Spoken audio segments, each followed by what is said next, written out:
Hermanos y hermanas, lo que están a punto de escuchar no es una leyenda, ni un relato transmitido en susurros, ni una historia escondida en libros de historia. Esto está ocurriendo ahora en medio de un mundo acelerado y lleno de escepticismo. Algo sagrado ha florecido silenciosamente, un milagro que no pide ser creído, sino simplemente visto. Y esta vez no sucedió en un pequeño pueblo de México ni en las colinas de Asís, sino aquí en Estados Unidos, en un hospital a las afueras de St. Louis, Missouri, donde un hombre estaba quedándose sin tiempo y donde un joven beato podría haber extendido su mano desde el cielo justo a tiempo. Esta es la historia del milagro más reciente atribuido al beato Carlo Acutis, un milagro que podría convertirse en la llave final para su canonización. Su nombre es David, un hombre de 42 años, esposo, padre y mecánico discreto que jamás buscó titulares. No era famoso, no tenía miles de seguidores, pero sí tenía un cuerpo que se estaba apagando y un alma que aún se aferraba a la esperanza. Todo comenzó con un cansancio extraño, moretones sin explicación en los brazos y dificultad para respirar mientras trabajaba en motores en su taller. Al principio lo atribuyó al estrés, demasiadas horas, poco descanso, pero su esposa Elina no estaba convencida. Las semanas de preocupación fueron al médico. Un análisis de sangre se convirtió en 3, luego vinieron los estudios y finalmente el diagnóstico: leucemia mieloide aguda.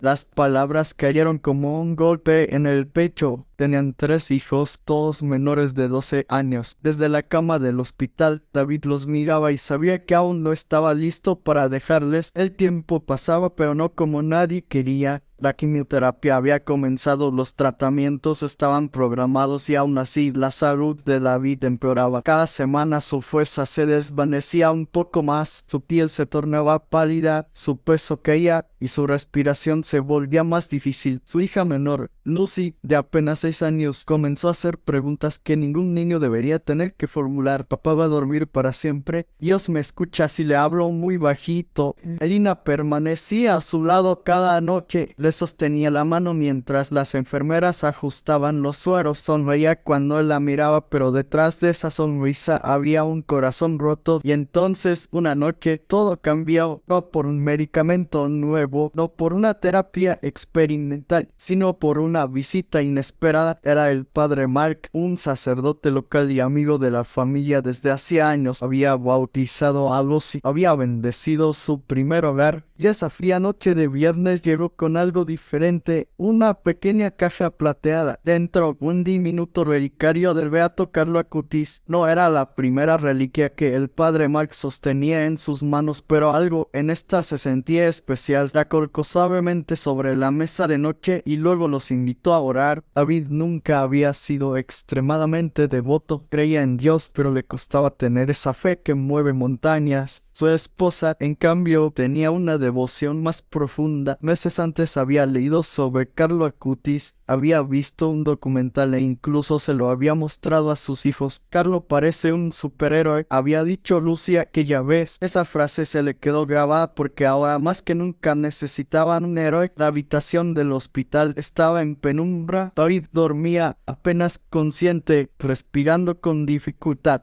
El pitido de las máquinas marcaba un ritmo constante. Elina estaba sentada a su lado, con Lucy en su regazo. El padre Mark permanecía de pie a los pies de la cama, sosteniendo el relicario entre sus dedos. Comenzó a rezar: Beato Carlo, tú dijiste una vez que la Eucaristía era tu autopista hacia el cielo. Te pedimos que desde esa autopista mires esta habitación esta noche. Tus palabras eran sencillas, sin adornos, cargadas solo de fe. Era la voz de un sacerdote, una madre y una niña elevando su esperanza hacia el cielo. Entonces Lucy se movió, se bajó del regazo de su madre, tomó el relicario de las manos del padre Mark y caminó hacia su padre. Lo colocó suavemente sobre el pecho de David y, con la voz inocente de una niña demasiado pequeña para entender teología, pero lo bastante grande para creer, susurró: Carlo, por favor, mi papá todavía no ha terminado de ser mi papá. Tú fuiste un niño y ayudaste a la gente. ¿Puedes ayudarlo ahora? No lloró, no tembló. solo dijo esas palabras y juntó las manos para rezar. La habitación quedó en silencio. David se movió ligeramente. Los médicos ya habían advertido a la familia. Las próximas 48 horas serían críticas y no tenían muchas esperanzas. La infección en su sangre avanzaba, sus glóbulos blancos estaban por el suelo y sus niveles de oxígeno eran peligrosamente bajos, pero esa mañana algo inesperado ocurrió. David despertó completamente lúcido, no estaba sonoliento ni desorientado. Abrió los ojos, giró la cabeza hacia Elina, la miró, de verdad la miró, y dijo: «Hola, ¿qué hora es?». Elina rompió en llanto. Las enfermeras corrieron a la habitación, revisaron los monitores y llamaron a más personal. Los análisis comenzaron de inmediato. En cuestión de horas, trasladaron a David para realizarle estudios completos. Los médicos querían confirmar o descartar lo que creían estar viendo, y lo que vieron los dejó sin palabras. El conteo de glóbulos blancos se había estabilizado, la infección había desaparecido por completo, la fiebre ya no estaba, la leucemia, esa enfermedad agresiva y veloz, no aparecía en ninguna imagen, ni rastro, ni tumor,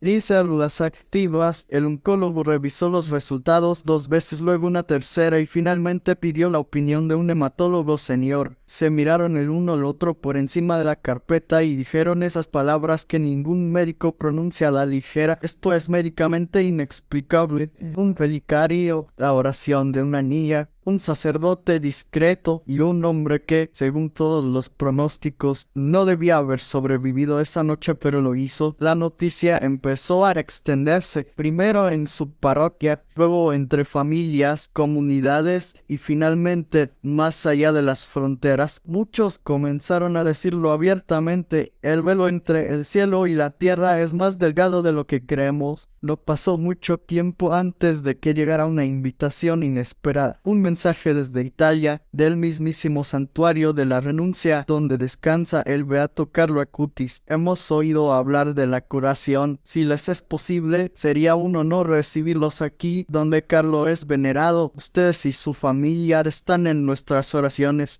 Elina leyó el mensaje en voz alta, con lágrimas en los ojos. David guardó silencio mirando la pantalla. Aún le costaba explicar lo ocurrido, pero en su interior sentía algo nuevo, no solo gratitud, sino asombro ante la idea de que un adolescente desde el cielo hubiera intercedido por él. No dudaron, reservaron los vuelos, empacaron las maletas y un mes después del milagro, la familia Roberts, David, Elina, Lucy y sus 2 hijos voló rumbo a Roma. Asís no es solo una ciudad, es un latido. Cada piedra parece susurrar oraciones y el silencio habla. Al llegar, fueron recibidos por Mateo, un seminarista italiano de voz suave, que les dijo: «No es oficial, pero hay algo especial en su historia».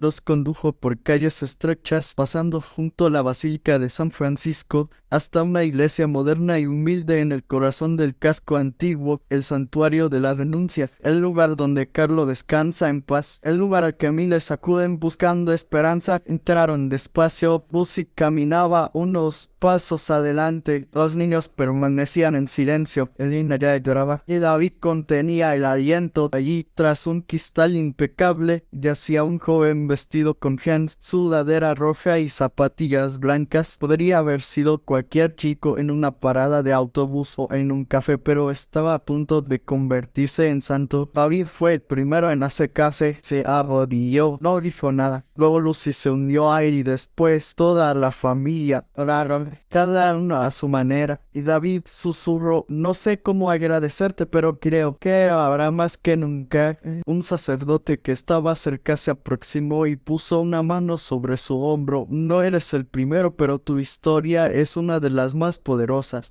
La visita de la familia no pasó desapercibida. En menos de 48 horas, fotos y relatos comenzaron a circular por blogs católicos y medios de Roma. En Estados Unidos, la diócesis local confirmó algo importante: se había abierto una investigación preliminar sobre el caso, pero para que un milagro sea reconocido por el Vaticano, no basta con la emoción o los testimonios, se necesitan pruebas, hechos, documentos. Los médicos de David fueron contactados, se solicitaron todos los historiales clínicos, especialistas independientes revisaron los resultados. La Congregación para las Causas vidas de los santos tiene criterios estrictos. La curación debe ser instantánea, debe ser completa, debe ser permanente y debe ser científicamente inexplicable. El caso de David estaba cumpliendo cada uno de esos puntos. La doctora Ellen Brooks, oncóloga que lo diagnosticó, declaró bajo anonimato: he visto recuperaciones, he visto remisiones, pero esto no es ninguno de los dos casos. No hay tratamiento capaz de hacer lo que ocurrió en ese tiempo. No puedo explicarlo médicamente y no voy a fingir que sí.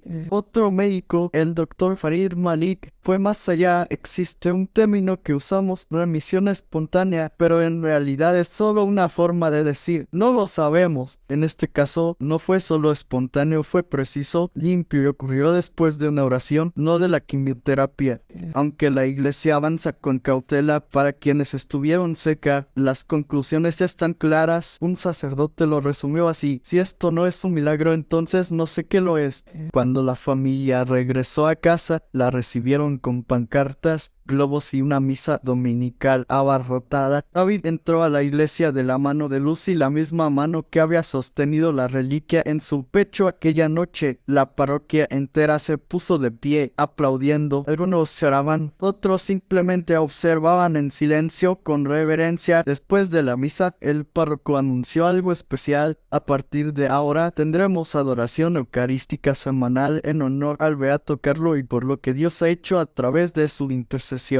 En una capilla lateral dedicaron un espacio al joven de la sudadera roja, fotos de Carlo, una copia impresa de su sitio web sobre los milagros eucarísticos, y en el centro un pequeño atril de madera con una foto plastificada de David sonriendo y sano. Pero esta historia no solo trataba de un cáncer que desapareció, también hablaba de una fe que despertó. David siempre había creído en Dios, pero nunca así. Ahora asiste a misa todos los días. Es voluntario en el programa de catequesis. Habla con jóvenes sobre la devoción a la Eucaristía y la reliquia que el padre Mark llevó aquella noche. Ahora descansa en su hogar rodeada de velas y flores. Lucy reza allí todas las noches. Hablo con Carlo como si fuera mi amigo porque creo que lo es. Todas las miradas ahora apuntan a Roma. Carlo Acutis fue beatificado en 2020 tras el reconocimiento oficial de su primer milagro en Brasil. Para ser canonizado y proclamado santo, solo necesita un segundo milagro confirmado, y muchos creen que el de Missouri podría ser ese. La iglesia es cuidadosa, lenta, precisa, pero mientras la investigación avanza, la esperanza crece. Carlo, el adolescente en sudadera y zapatillas, podría convertirse en el primer santo milenial. Este milagro ha viajado desde los pasillos silenciosos de un hospital en Missouri hasta las capillas iluminadas por velas en Asís, pero la historia no ha terminado. Su canonización enviaría un mensaje poderoso al mundo. La santidad no es un título antiguo, es una decisión diaria que empieza en lo ordinario como empezó en él, porque sí, esta es una historia de sanación, pero también es una llamada de atención. Mientras el cuerpo de David fue restaurado, miles de corazones despertaron. El milagro no fue solo sobre un hombre que no murió, fue sobre un mundo que recordó que Dios sigue actuando. Los santos siguen intercediendo. Lo ordinario todavía puede volverse santo. Todo a través de un chico con sudadera y fe ardiente. Cuando Carlo Acutis murió en 2006, no era famoso, no era una estrella de YouTube, ni un influencer, ni alguien que apareciera en portadas, pero ahora se ha convertido en el rostro de una revolución espiritual. La razón no complicó las cosas. Decía: la Eucaristía es mi autopista al cielo. Yo vivía. Iba a misa todos los días, rezaba el rosario, ayudaba a los pobres, creó un sitio web para mostrar los milagros eucarísticos en todo el mundo. Lo hizo sin buscar aplausos mientras el mundo perseguía a likes. Él perseguía a Dios. Repetía una frase sencilla: no yo, sino Dios. Y hoy el mundo lo escucha. La iglesia no lo canoniza solo porque era piadoso, sino porque nos muestra qué significa la santidad hoy. No necesitas túnicas, ni vivir en un desierto, ni ser un místico. Puedes vestir sudaderas, usar internet internet, jugar videojuegos y aún así ser santo. Carlo no huyó del mundo, lo transformó desde su habitación con una laptop y un amor ardiente por Jesús. Dejó una huella que ahora cruza continentes. La curación de David no fue solo personal, fue profética. Ocurrió en un momento en que muchos sienten a la iglesia lejana, en que creer parece difícil, en que los milagros suenan a cuentos antiguos, y de pronto un hombre se cura en Missouri sin explicación, sin razón médica, después de una oración a un adolescente que murió de leucemia. Es la manera de Dios de recordarnos que no está en silencio, solo espera que nuestros corazones escuchen, y a través de Carlo está hablando de nuevo. Desde que se conoció este milagro, ha aumentado la adoración eucarística